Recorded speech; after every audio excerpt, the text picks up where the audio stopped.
আমাদের চর্চা দ্বিতীয় সংখ্যা হরিপাল থেকে যে প্রকাশিত হয় চর্চা তার দ্বিতীয় সংখ্যা আজ আমরা প্রকাশ করছি।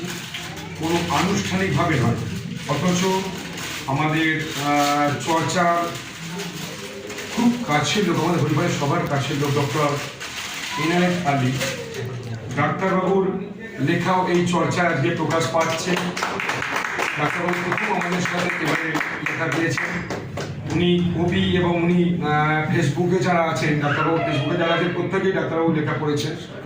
ভিন্ন ধর্মীর লেখা ওনার কাছে থাকে। তো আজ ওনার চেম্বারেই আমরা চর্চার দ্বিতীয় সংখ্যা প্রকাশ করলাম।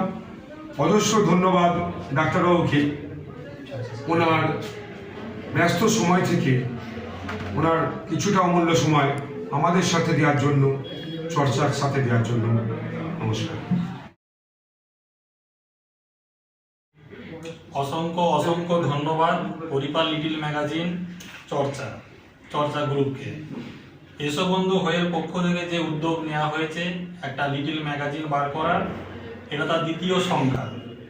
এবং যে সমস্ত ব্যক্তি এর আয়োজনে আছে, ব্যক্তিগতভাবে দুজনকে চিনি, তার মধ্যে অনির্বাণ দা, অন্নয় দা এবং অন্যদের সঙ্গে আজকে পরিচয় হলো। খুবই ভালো লাগলো এনাদের উদ্যোগকে। আমি চাই এনারা এইভাবেই এই জিনিসটাকে এগিয়ে নিয়ে যাক এবং সকল পাঠক পাঠিকাদেরকেও অভিনন্দন এবং অসংখ্য ধন্যবাদ চর্চার গ্রুপের পক্ষ থেকে। আমি আজকে এই সংখ্যার সাথে জড়িত থাকতে পেরে নিজেকে খুব ধন্যবাদ।